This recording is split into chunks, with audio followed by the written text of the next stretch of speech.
Here I am again on Route 30 because youngster Joey wants to have yet another battle with me. At this time, I know for a fact his Rattata is now Eradicate, so hopefully I get a little bit more experience points from this battle. Well, even though his level is probably not very high, still, hopefully I can get at least a decent amount of experience points. So one side beam should be enough to take down this Raticate. I have nothing else to say on the topic, except that I'm not really sure if Raticate will get any more levels in case youngster Joey decides to call me again. If I decide to keep his number, that is. Okay, see you guys back on Route 40. Before I head out to sea, there's something I need to do first. I have a feeling in my gut that there's a hidden item beneath one of these Rock Smash rocks, which is why I bought Sudowoodo for that very purpose. Oh, okay, first I have to fight this random battle here. Oh, a Shuckle! Oh, okay, I didn't think I would encounter Shuckle so early. I thought I would encounter Shuckle when I reached Signwood City. Okay, that was very surprising, because mostly I encounter Krabby. Okay, out of the blue. Alright, here we go, a hidden Hyper Potion. Yeah, off screen I used the item finder because something was telling me that there's a hidden item somewhere there, so I figured, why not? But to encounter a Shuckle so early, yeah, that just completely caught me off guard.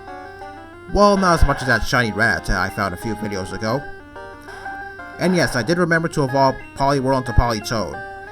I actually almost forgot to do that. I don't really know why. I guess maybe it must have slipped my mind or something.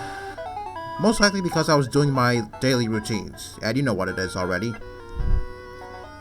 Okay, this is one of the longest surfing segments in the game, so yeah, I'm going to be here for quite a while. And all the while, I want to talk about Pokemon Liquid Crystal once again. All my years of playing Liquid Crystal, there have been various soundtracks of the surfing music. Well, the one you just heard, well, that's pretty much normal. In Liquid Crystal, it was a remix.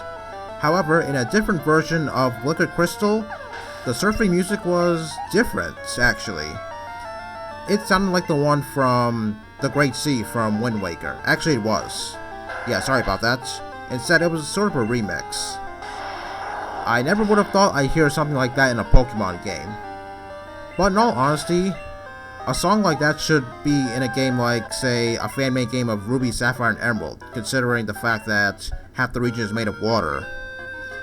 So yeah, if someone does make a fan-made game of Ruby, Sapphire, and Emeralds, hopefully they throw something like that into the game. I mean, the surfing music from that game is okay, but the Great Sea music is a whole lot better. Because it suits the place. Because like I said, half the region is made of water. Okay, since I'm fighting these trainers here, I could potentially miss some of them because, well, this map is not very big, so yeah, I could possibly miss out on some of them, so sorry about that. But on to a different subject. Super Smash Bros. Ultimate, a 2018 game made by Nintendo. Something I didn't see coming, a DLC for Super Smash Bros. Brawl. Well, I didn't think a game like that would get a DLC. So yeah, whatever you download, you're going to have some new fighters. And one of those fighters, believe it or not, happens to be Sora from Kingdom Hearts. Yeah, who saw that coming? So yeah, I never would have thought that, well, a Disney character would cross over into a game made by Nintendo. I think maybe it caught everybody off guard, to be honest with you. Okay, since Gengar went up a level, I'm going to switch Alakazam to the front. With Alakazam having Thunder Punch to deal with those water types and Psybeam to deal with those tentacles and possible tentacruels, hopefully Alakazam should get a decent amount of levels. Well, until it runs out of certain power points on both Psybeam and Thunder Punch. But we'll get to that when we get to that. So yeah, the DLC also includes new music and other content as well, which is set to be released this month. So yeah, Sora in Super Smash Bros. Brawl. Even though I never played Kingdom Hearts, I do know what Sora is all about. I've seen a whole lot of YouTube videos revolving around Kingdom Hearts, and I gotta say, I really like what I see. However, since I never played Kingdom Hearts in my life, I probably won't get to experience that. Most likely because it's on a game system that I'm not very familiar with. Most likely the PlayStation. Yeah, I know I'm missing out because I see a whole lot of other Disney characters interacting with Sora and others. Speaking of which, unfortunately, Sora is just going solo on this one. There's no Mickey or Goofy or anything. I didn't hear anything about Donald, actually. So yeah, those two characters I just mentioned, yeah, they're not going to be in Super Smash Bros. Brawl, unfortunately. Considering the fact that Mickey Mouse is the mascot for Disney, yeah, I think maybe that's why. But as for Sora, I can't wait to see what he's going to do in Super Smash Bros. Brawl. I can almost compare him to Link, actually, considering they both yield metallic weapons, like, say, whatever sword that Link is carrying, or the Keyblade that Sora is best known for using. So yeah, the powers that come out of his Keyblade, one of them happens to be Blizzard, because, well, I've seen some gameplay from the last Kingdom Hearts game, Kingdom Hearts 3, and I kinda like what I saw there. Once again, I wish I can play that, but like I said, I'm not a huge fan of Kingdom Hearts, and even if I was, I would probably have to download some other PlayStation emulator or something, if there is, or possibly buy a PlayStation. Sorry about that, I keep getting it mixed up because I'm not very familiar with these games. But I am familiar with Kingdom Hearts and Super Smash Bros. Brawl. Yeah, even though I'm not a fan of Super Smash Bros. Brawl, or in this case, Super Smash Bros. Ultimate. Yeah, I keep calling it Brawl because I actually have that game somehow. Yeah, even though I'm not a fan of it, I still got it for some unknown reason. So yeah, anyway, I'm not a huge fan of those games, but hopefully people can make good use of Sora, because I can't wait to see what he's going to do against other characters. Okay, to the left, I have a feeling that there's some more trainers there that I miss. Although I could be wrong about that, actually. Yeah, like I said, I think the map needs to be a lot more bigger in order for me to see where those trainers are. But I'm pretty sure that was covered already, courtesy of Heart Gold and Soul Silver. But even then, sometimes I still struggle with wondering if I miss any trainers. Oh, okay, I fought that trainer already. For some reason, I thought somebody else was there, but whatever. I gotta say, this is the best place for encountering Tentacruel, since they give out a whole lot of experience points. Well, some people might disagree, but to me, I think the experience points is pretty worth it.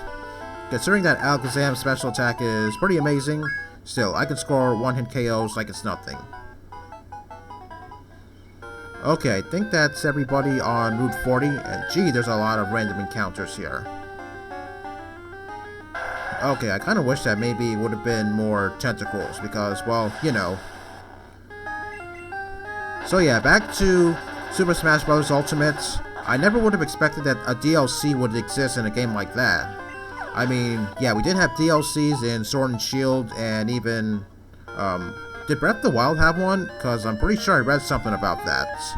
But I'm not too sure if that's true or not. Yeah, I do play a few Zelda games, but I never played Breath of the Wild because that seems kind of difficult. Not because I'm afraid or anything. Yeah, I saw the gameplay, and it seems as if that Link is yielding a whole lot of weapons. To the point where I can't really keep count of what he's going to use. And as for the temples, well, I'm not too sure if there's any temples in Breath of the Wild. I know there are some shrines there, but yeah, that's all I know. I don't really know too much about the game. But anyway, back to the DLCs. I never would have expected a DLC in a game like Super Smash Bros. Ultimate. I mean, for Sword and Shield, I guess it was kind of obvious because, well, somehow I felt that they could have done more with Sword and Shield. And yeah, I was right. We got, Calyrex, and what was that other one again? Kubfu, which evolves to Urshifu. So yeah, I never would have expected a DLC out of a game that wasn't from... Actually, no, let me rephrase that properly. I never would have expected a DLC out of a game like Super Smash Bros. Ultimate. That caught me completely off guard. But hey, I guess anything can happen, considering the fact that, wait, is it on the 3DS, or is it on the Switch? Oh, it is on the Switch. Okay, sorry about that. Yeah, like I said, I'm not very familiar with these game systems, so yeah, I tend to screw up just a little bit. So yeah, forgive me on that. So as for Breath of the Wild, I know there was some other gameplay that's coming out, but I'm not sure if it is out already. But if it is, well, the DLC, I guess it's pretty okay. Although I haven't seen much of the content yet, hopefully I get to see it soon enough. Alright, there we are, more tentacles. Now this brings me to another subject. As much as I love seeing these tentacles in the first two generations, in Generation 3 I think everyone would be sick and tired of seeing Tentacle over and over again, regardless of if it's good experience points or not. Which is why I might hate myself for saying this. I think it was a godsend to add in Wingull and Pelipper. So that way we wouldn't be seeing tentacles and tentacles all over the Hoenn region. Because, yeah, that would get too repetitive, and I think it would be enough for me to use repels because, yeah, I will probably get sick and tired of seeing them too. I mean, since you're in Generation 3, odds are there's gotta be some new Pokemon out there. And what better Pokemon to bring in than Wingull and Pelipper. But if you're playing a fan-made game, you're probably going to be expected to see different water types other than Tentacool and Tentacruel, as well as Wingull and Pelipper. What is it? Well, I'm planning on doing a fan-made game of Emerald after this, hopefully, so you'll probably get to see it soon enough. Okay, Alakazam reaches level 36. But it still has a lot of HP. No, it still has a lot of power points left over, so yeah, I'm just going to keep it out in front until it runs out of power points. If it does, I'm not too sure if I'm going to go back to the Pokemon Center to heal up. Maybe because I gotta do my daily routines, but we'll see about that. Oh boy, this guy has 6 Pokemon. And how I wish I was playing a fan-made game, because I think I would enjoy this battle a lot more if this guy had 6 Pokemon. I was actually thinking in my head that I wouldn't encounter anybody with 6 Pokemon until I reach the end of the main game. But I completely forgot about this guy. Actually, come to think of it, I'm not too sure if this guy has 6 Pokemon in Sacred Gold and Storm Silver, because that's the only game that I know I'm going to see a pretty decent amount of water types, or should I say a nice variety of some sort. Well, seeing Remoraid over here, I guess that's a pretty nice, decent surprise, actually.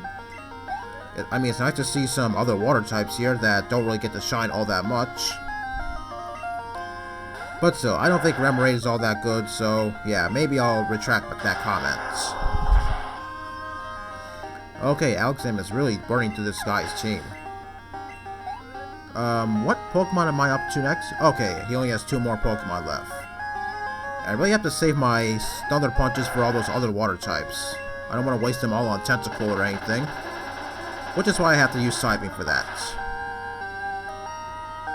Okay, and what is his last Pokemon?